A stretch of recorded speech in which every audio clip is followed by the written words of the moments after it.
Uhawe ikaze mu kiganiro inyigisho za Bibiliya. Muri iki kiganiro tugenda turaba ibice by'ivyanditswe muri Bibiliya yera ijambo ry'Imana, tukarimbura insiguro yavyo. Ni ikiganiro gitanga inyigisho z'ivyanditswe vyera mu kiringo c'imyaka 5. Inyuma y'icigwa turaguha inomero woturonderako igihe wogira ico ugomba guterera canke kubaza. Kaze twumvirize kandi twigishwe.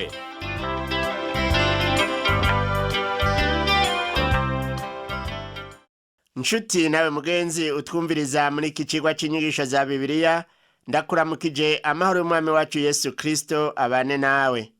Uri kumwe kandi na Pastor Samuel Nsabimbona sanzwe ndakigushikiriza.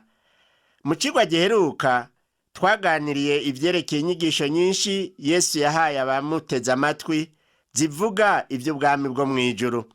Reka rero dushishikare twumve ingene izo nyigisho ziwe zabandanije n'ingene zakiriwe.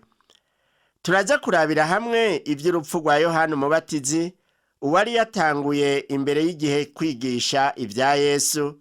Twongere turabe ibitangaza Yesu yakoze mu kugaburira abantu ibihumbi n'ibihumbi, n'ingene yagendesheje amaguru hejuru ku kiyaga.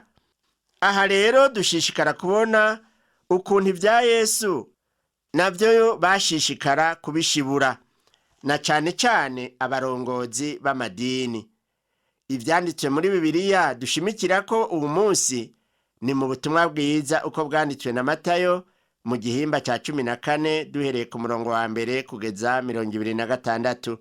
Muri iki gihimba turabona yuko umengo hari ikintu kiriko kirategurwa tutoshobora gutahura buno nyene. Turaraba ingene baciye umutwe Yohana Umubatizi, tubonemwo kandi n'intambara ikomeye yo kurwanya Yesu. Mbere biboneka yuko bantu bari bafise umugambi wo kumwica. Ico gihe Yesu yaciye ayomba, aragenda arigira ngo ntibahave bamushira mu maboko igihe ciwe kitaragera. Aho rero Yesu yagaburira abantu ibihumbi 5, cabaye igitangaza kiruta ibindi vyose. Turavye ukuntu atanumwe yanditse ubutumwa bwiza yirengagije ivy'ico gitangaza. Nico gitangaza conyene dusanga mu butumwa bwiza bwanditswe n'abarya banditse bose uko ari 4, ni ukuvuga Matayo, Mariko, Luka hamwe na Yohana. Turabe rero ingene Yohana yishwe na Herode. Turavye muri iki gihimba ca Matayo mu gihimba ca 14 umurongo wa mbere n'uwa kabiri, tubona ngo muri ico gihe umwami Herode yumva inkuru za Yesu, abwira abagendanyi biwe ati, uwo ni Yohana Umubatizi yazutse mu bapfuye, nico gituma ivyo bitangaza bikorera muri we. Kumbura ibi wohava uvyumva nk'ibijanye n'ukwizera ibirengeye ubwenge busanzwe bw'abantu. Egome niko biri, ariko uko si ukwizera ko muri Bibiliya, ukwizera kwigishijwe na Yesu Kristo n'intumwa ziwe. Hano umuntu arabona ukwizera k'umutama Herode n'abandi bizera ibintazi mu gihe c'uwo Herode nyene. Muri iki gihe turahanurwa ko tutokwizera ibintazi kugeza iyo hose. Ariko turavye neza dusanga hariho abantu benshi bari muri uwo mutego. Hari n'abagerageza gusigura ivy'ubuzima bw'abantu bakoresheje kwihweza inyenyeri, ayandi mangetengete menshi yo muri ico gihe, mbere n'ubu hari ababigerageza. Kandi n'amadini y'Imana zo mu buseruko hariya mu bihugu vya Aziya aguma agwira, kandi aranakomera cane no mu bindi bihugu vyinshi vyo kw'isi. Nini wacu murabona yuko akomeza agwirirana. Mwene data nshuti mukundwa, abana b'abantu bafise vyinshi bizera muri iki gihe. Aho rero uramutse uretse ijambo ry'Imana uba uriko wizera ibintazi. N'abiyita abatagira ikintu na kimwe bemera, usanga baguma bahindukirira ibigirwamana vy'abapagani. Ahubwo igitangaje ni uko usanga benshi muri bo ari abanyabwenge bakomeye. Ukwiye rero kwama wirinda kwemera inyigisho izo arizo zose.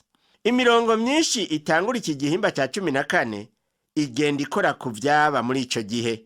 Herode amaze kumva Yesu yigisha, yaciye agira ubwoba bwinshi, mbere akaguma yumva umengo hari ubushobozi budasanzwe buremereye umutima wiwe. Herode niwe yishe Yohana Umubatizi, kandi yaciye afatanya ibya Yohana n'ibya Yesu, akabona arico kimwe. Herode yavuga yuko Yohana Umubatizi yazutse, ubwoba bwaciye bumutera buba bwinshi kugeza hamera nk'umusazi, ati uwo Yohana ategerezwa gupfa aveho. Herode yari umuntu w'imboregwa, akora ivy'isoni nke, akaba yari umwicanyi. Turabona ingene yishe Yohana, yari integuza ya Yesu Kristo, kandi yari afise umugambi wo kwica na Yesu nawe. Mu mirongo ikurikira harimwo vyinshi bijanye n'urupfu rwa Yohana Umubatizi. Umurongo wa 3 uravuga ngo, kuko Herode yari yarafashe Yohana akamuboha akamushira mu ibohero ku bwa Herodiya muka Filipo mwene se. Hano rero turabona ngo Herode yari yarafashe Yohana. Urumva rero ko uko kumufata ni ikintu cyari cyaramaze kugirwa. Herode yari yaramushize mu ibohero ngo ni ku bwa Herodiya. Herodiya yari muka Filipo mwene se wa Herode. Murabona ukuntu mu vy'ukuri atajambo yari afise, yafata ingingo agiye aratererwa n'abandi. Ngaha havugwa ko ari ku bwa Herodiya, ahandi naho uzosanga ari ku bw'abandi. Yari umunyapolitike afise inzara n'inyota byo gushimwa n'abantu. Ku murongo ugira 4 havuga ngo, kuko Yohana yari yarabwiye Herode ati ni kizira kumurongoye. Yohana Umubatizi yari yaradomye urutoke ku busamanyi bwa Herode. Yohana rero ntiyarababaye ivy'uburyarya no gucisha iruhande nk'abanyepolitike bamwe bamwe.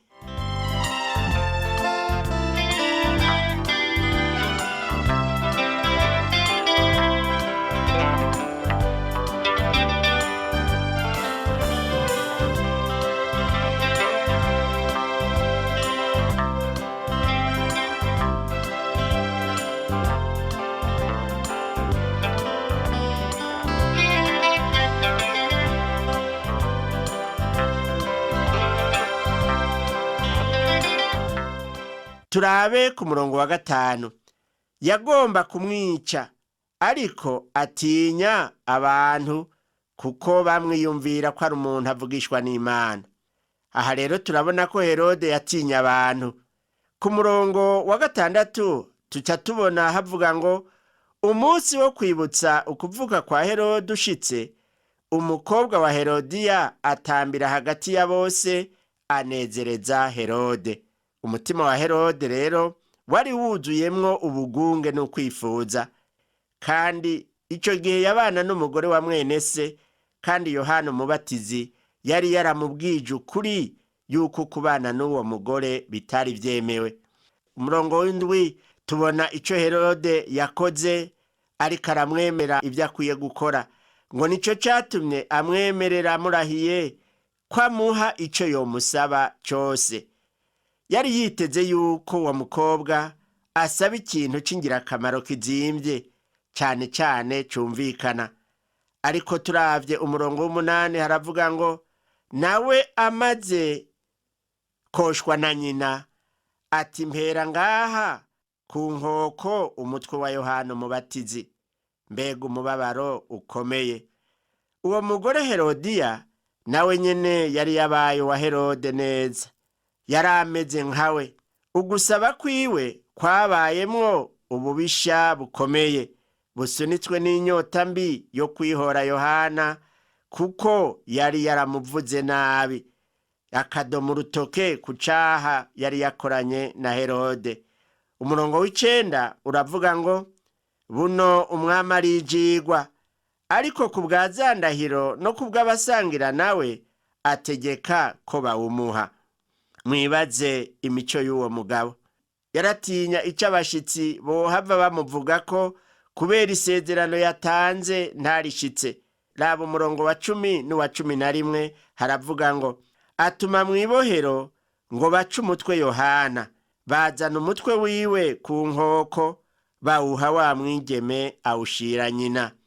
Uko wumva ibyabaye byari biteye agahinda uwo munsi, niko igihugu cyose cyari kimeze.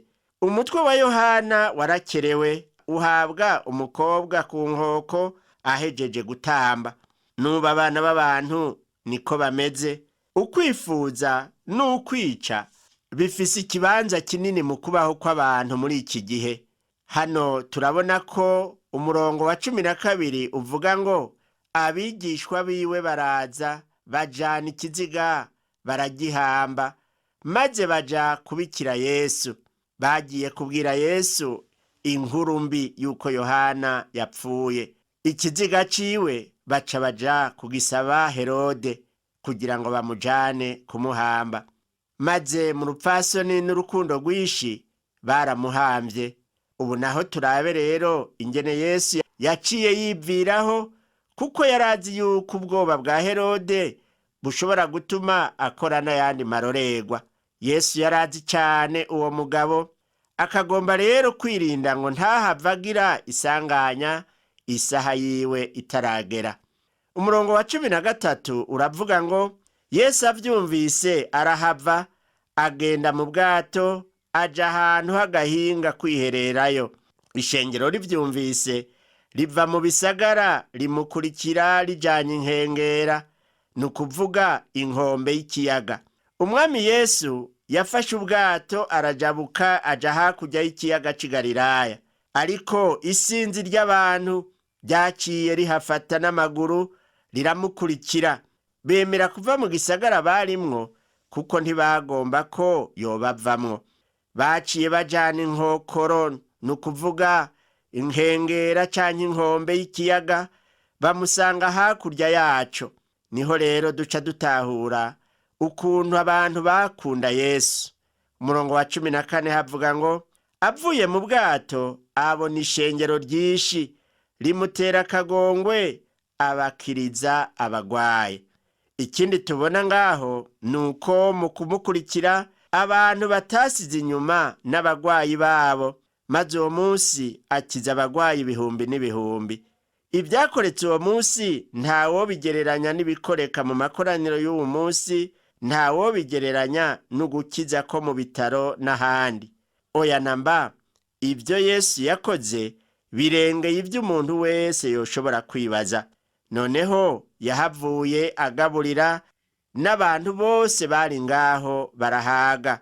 Turabe rero ingene yagaburiye ishengero rinini ry'abantu bari bashonje. Umurongo wa 15 haravuga ngo bugorovye abigishwa baramwegera bati, mbega hano hantu ko ari mu gahinga kandi bukaba buriko burira, sezera abantu baje mu mihana kwironderera y'ivyo kurya. Abigishwa rero bagerageje guhanura Yesu icokogwa. Impanuro yabo kwari ukurungika abantu mu mihana yabo, ariko ku murongo wa 16 tubona ico Yesu yababwiye. Ngo Yesu arababwira ati, ntibarinda kugenda, nimubari mwebwe mubagaburira. Iki gitangaza cyo kugaburira abantu 5,000 nico gitangaza cyonyene tusanga canditswe mu butumwa bwose uko ari bune. Nico gituma ico cabonetse ari gitangaza gikomeye cyane. Abo bigishwa baje kubwira Yesu uko bikwiye kumera, bari bigize nk'abarongoye ibikorwa byariko birabera aho hantu. Ariko yaciye avuga ati, ntibarinda kugenda, nimubari mwebwe mubagaburira. Babona ko abahaye itegeko ridashoboka. Turabe ingene bamwishuye ku murongo wa 17. Ngo baramwishura bati, ntavyo dufise hano atari udutsima 5 n'udufi 2. Kuba bari bafise udutsima 5 n'udufi 2 gusa, izo nizo ngorane z'ishengero no muri iki gihe. Benshi baravuga ngo abantu nibatahe tuzoraba ukundi ingorane zabo zitorega umuti. N'uyu munsi niko bavuga. Niho usanga bamwe tubarungika ku baganga baraba ivy'ingwara zo mu mutwe, abandi tukabarungika ku barongoye intwaro ngo baronke imfashanyo. Burya rero mu buryo bw'impwemu dufise icyo twoha abantu, naho twoba udutsima tubiri n'udufi tubiri. Ikibuze ni ububasha buva kuri Kristo Yesu. Iyo tuba twari dufise ubwo bubasha, ntitwoshira imbere kurungika abantu ngo batahe. Ariko ntitwihende, umuti w'ingorane zacu nturi muri leta canke mu bindi byinshi bijanye n'ubwenge bw'abantu. Uwo muti uri ku Mana. Nta ngorane naho ishengero ryoba riboneka nk'iridashoboye. Ariko umurongo wa 18 hari icyo tubwira. Uvuga ngo nawe ati nimubanzanire hano. Ndakunda iyi nyishu Yesu yatanze nshuti yanje. N'umwami kandi ni wavuga ati nzanira ibyo byose mufise. Burya Yesu ntarajwe ishinga n'ibyo dufise, ariko cyane cyane arajwe ishinga n'ibyo tubuze. Ikibazo rero ni iki? Mbega uremera kurekura ibyo ufise ngo ubirekere Yesu aba ari wabiganza? Ntiduhave twibaza ngo umuhungu avugwa muri Bibiliya yoba yari afise imitsima 5 minini minini kandi myiza. Twari utumanyu duto duto cyane. Raba, hari abantu 5,000 bakaba bifitiye udutsima 5 twonyene. Kumbure uwo muhungu yari yatwizaniye ngo ahava twikorako, eka ntitwari no kumumara inzara. Hano rero ngo udutsima 5 n'udufi 2 duto duto. Yesu nawe ati nimubinzanire hano. Turabe igitangaza rero cyakoretse nk'uko tubibona ku murongo wa 19. Ngo abwira abantu kwicara hasi ku byatsi. Yakira ya mitsima 5 na za fi 2, ararangamiza araba mu ijuru, arabihezagira, amanyagura ya mitsima ayiha abigishwa, abigishwa bagaburira ishengero. Yabwiye abantu ngo bicare ku byatsi nk'uko tubibona mu butumwa bwiza uko bwanditswe na Mariko, naho havuga ngo yabicaritse mu migwi y'abantu 100, ahandi 55. Bari bambaye uburyo butandukanye ukurikije imihingo bari baje bavamwo. Ikirengeje ko bari bicaye ku byatsi bibisi. Birumvikana ko byari biteye igomwe kubona aho abantu bashagaje mu kivange nk'icyo. Yari nk'amashugwe aryoshe kubona, kandi bari bicaye ku rutonde rwiza. N'uwababona kuri urya musozi ari hakurya y'ikiyaga yarabona yuko ayo mabara yaca ibibatsi, kandi turibaza yuko harimwo amabara y'uburyo bwose. Yesu nawe abicaritse mu rutonde rukomeye. Ibyo yakora byose byaba biri mu nteguro imeze neza. N'ubu munsi niko akora byose imbere yiwe bimeze neza. Ngo ararangamiza araba mu ijuru, arabihezagira, amanyagura ya mitsima ayiha abigishwa, nabo bagaburira ishengero. Bamwe bari bigize abarongoye ibikorwa, baciye basanga babaye abagabuzi bo gukorera ishengero ryari ngaho. Kandi mu by'ukuri ico nico gikorwa c'intumwa, abavugabutumwa, abakristo n'abandi bakozi b'ishengero muri iki gihe. Dutegerezwa kugaburira abantu. Mu mashengero menshi, abantu benshi bama biteguye gutegeka ingene ibintu vyogenda, ariko ni bake biyemeza kubishira mu ngiro ngo nabo bakore bigende neza. Mu by'ukuri ubuheshi mu mashengero abantu bifuza kuba barongozi muri ibi canke muri biriya ngo baboneke, ariko ishengero rikeneye abakozi bo kugaburira abantu umutsima w'ubugingo, ariwo jambo ry'Imana. Abizera bose bakwiye kwiyumvamwo ico gikorwa. Umurongo wa 20 nawe uravuga ngo bararya bose barahaga, batororokanya ibimanyu bisigaye vyuzura ibiseke 12.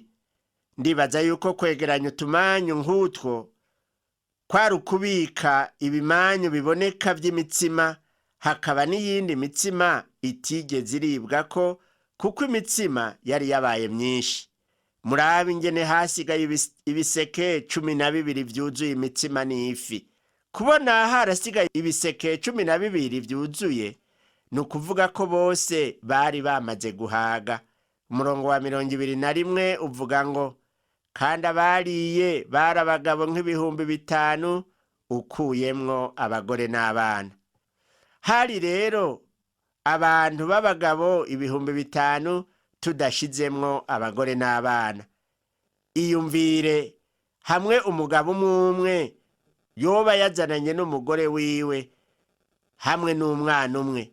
Aha twoca tubona yuko abantu Yesu yagaburiye bashika ibihumbi 15, ariko ndibaza ko barenga, kuko kenshi abagore baragwira n'abana ugasanga bagwira mu makoraniro kurusha abagabo. Reka rero twiyumvire ingene Yesu yagendagendesheje amaguru hejuru ku mazi. Yesu amaze kugaburira ishengero yaciye arungika abigishwa biwe hakurya y'ikiyaga c'i Galilaya, nawe aja gusenga.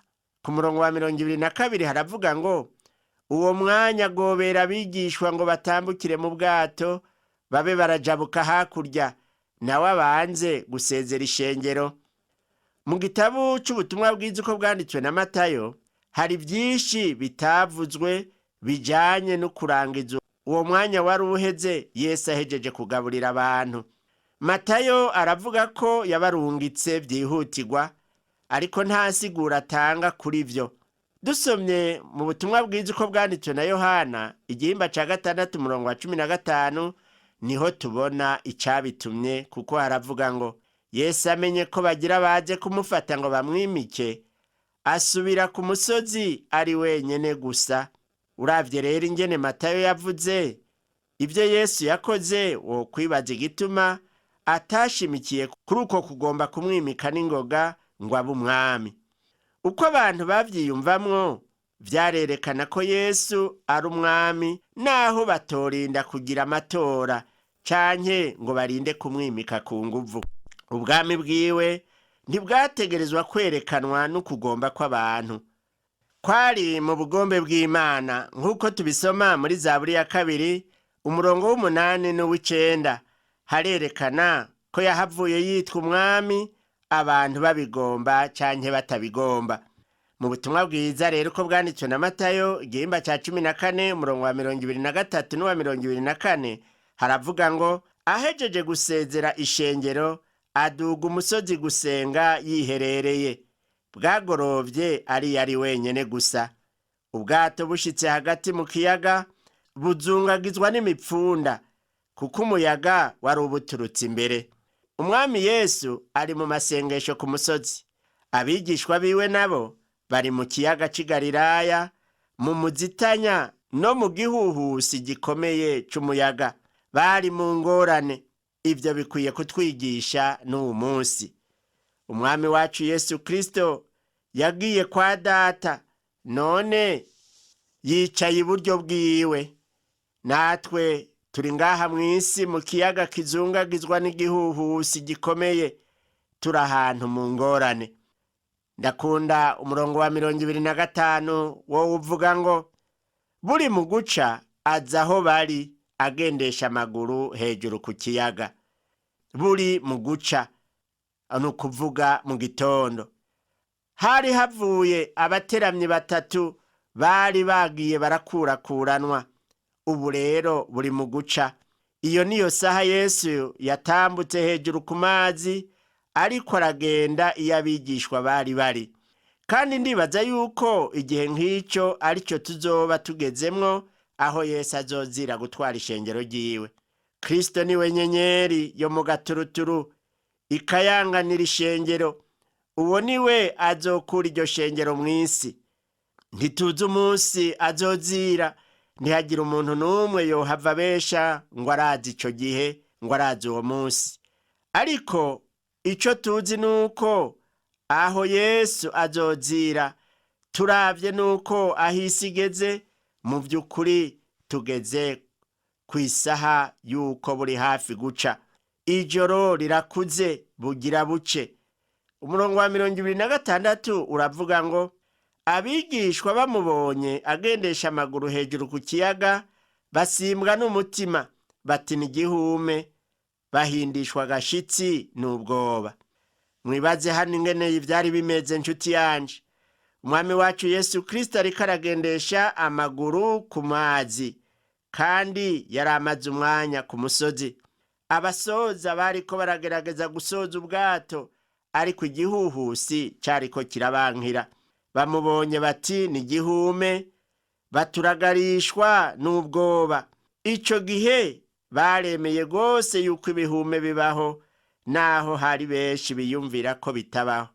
Ico gihe hari hageze aho abigishwa ba Yesu bagira bati, naho tutahora tuvyemera, ubu tugiye twemera ko ibihume bibaho. Nshuti yanje uriko uratwumviriza, urumvise yuko Yesu yari umuntu adasanzwe, yari umwami arengeye abandi bo mu bami bose, kuko bobo barangwa n'ivyaha gusa.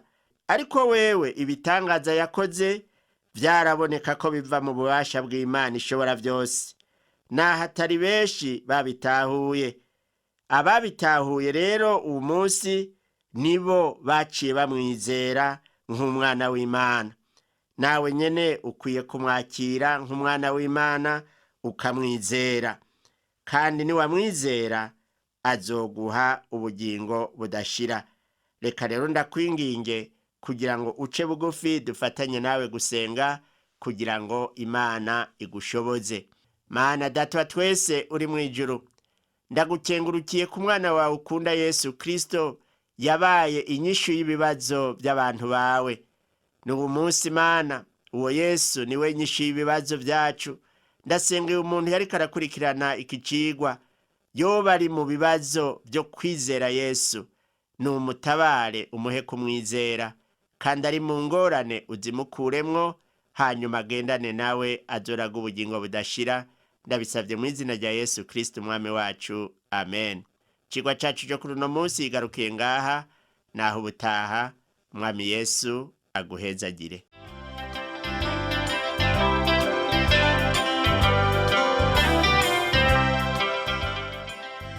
Wakoze kumviriza icigwa c'ijambo ry'Imana c'uyu munsi.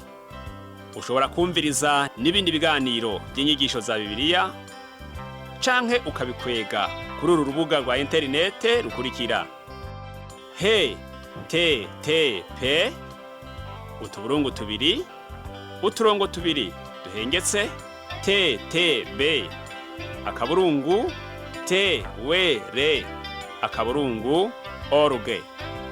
Ushobora kumviriza ikiganiro cyo muri iyi ndwi, canke ugafyonda ahanditswe ngo rondera ukurikije itariki kugira ngo wumvirize ikiganiro camaze kurengana. Ushobora no gufyonda ahanditswe ngo rondera ukurikije ivyanditswe kugira ngo wumve ibiri muri ico gice c'ivyanditswe vyera ugomba. Ufise ico wunganira canke ubaza, twandikire. Email ni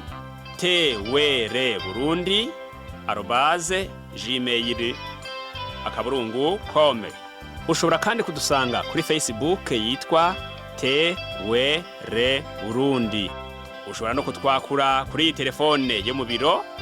Inomero ni 22 24 26 57 mu masaha y'akazi. Canke kuri telefone ngendanwa, inomero ni 69 67 12 77 79 74 19 93. Udusanga kandi kuri Whatsapp, nimero ni 79 38 71 99. Yesu aguhezagire.